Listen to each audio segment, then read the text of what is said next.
भैया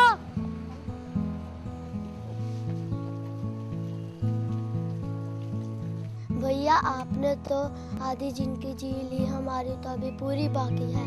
जल है जीवन आधार, बूंद बूंद में जीवन सार, बचा लो जल रूपी जीवन को, ना बहाओ इसे बेकार।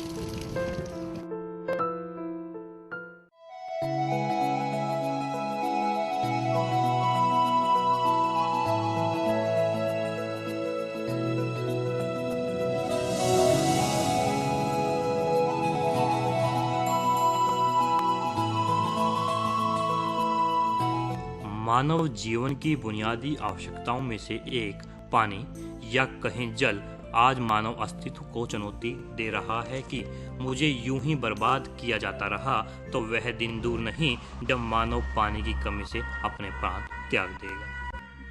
अब हमें विचार करना होगा कि पृथ्वी के 3/4 हिस्से पर पानी होते हुए भी यह गंभीर समस्या कैसे बन गया है। वास्तविकता तो यह है कि इस 3/4 पानी में से केवल और केवल 2% ही पानी पीने के योग्य है।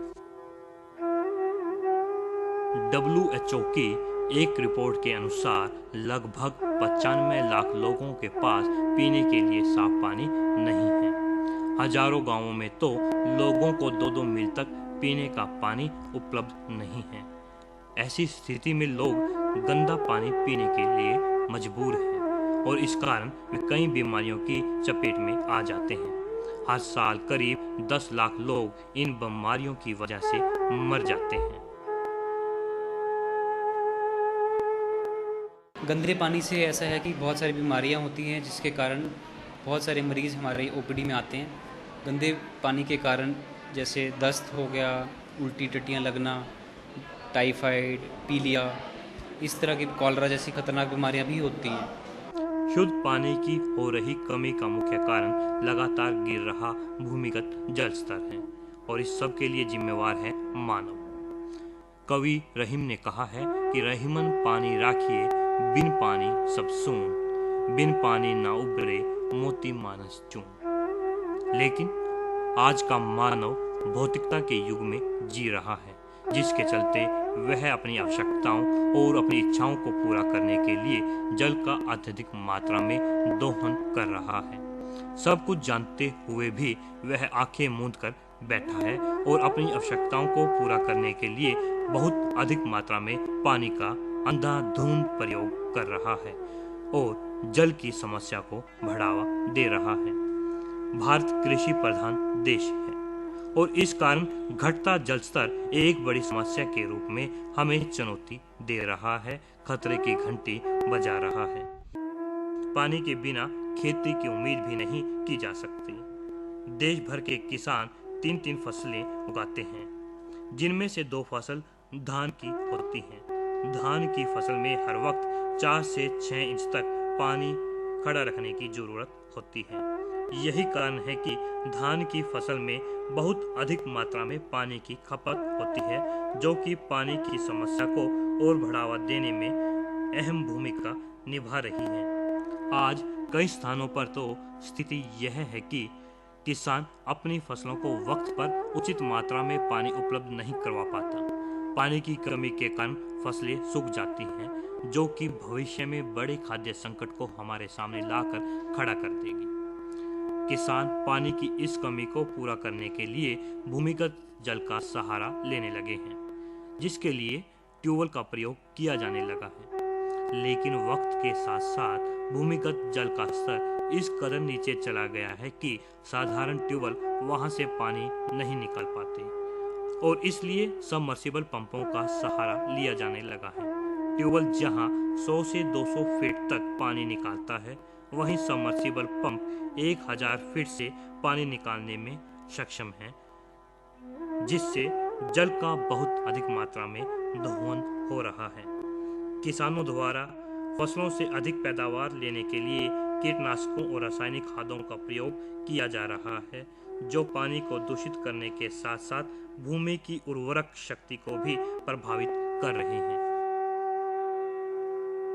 कुछ समय पहले तक नहरों के आसपास जल स्तर काफी अच्छा होता था, लेकिन आज बड़ी नहरों को पक्का कर दिया गया है, जिस कारण नहरों के आसपास के इलाकों में पानी का रिसाव रुक गया है और जल स्तर नीचे चला गया है। जल की मात्रा को पूरा करने का एकमात्र प्राकृतिक विकल्प वर्षा है, लेकिन आजकल जंगलों की कटाई के कारण वर्षा की मात्रा में कमी आ रही है। वर्षा की कमी से पानी की कमी के साथ साथ ग्लोबल वार्मिंग की समस्या भी बढ़ गई है।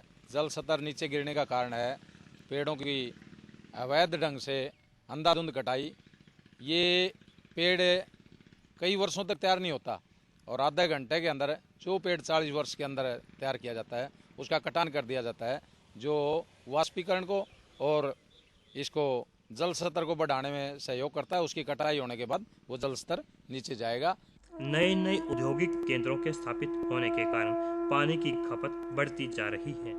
उद्योगों में भी पानी का अत्यधिक प्रयोग किया जाता है और इनसे निकलने वाले गंदे पानी को लोग नदियों और नहरों में बहा देते हैं। नदियों में गंदा पानी मिलने से नदियों का पानी भी प्रदूषित हो गया है। वैज्ञानिक युग में भी भारत आस्था और विश्वास का केंद्र है, जहां लोग आज भी अपनी परंपराओं से जुड़े हैं और परंपराओं के नाम पर, अंधविश्वास के नाम पर पूजा की सामग्री, अस्थियां तथा बड़ी बड़ी मूर्तियों को नदियों में बहा दिया जाता है। कई जगह तो मृत शवों को भी पानी में बहा दिया जाता है।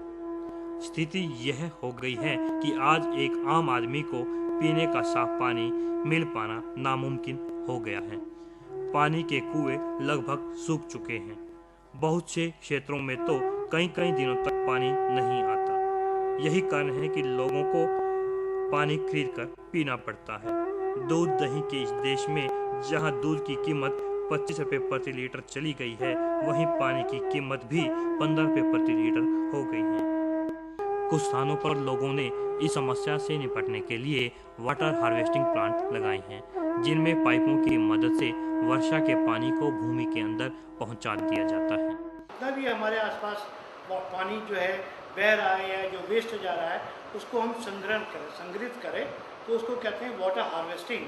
तो रूफ से जो पानी आता है उसको रूफ वाटर हार्वेस्टिंग कहते हैं, और रूफ वाटर हार्वेस्टिंग के लिए हम रिचार्ज वेल बनाते हैं।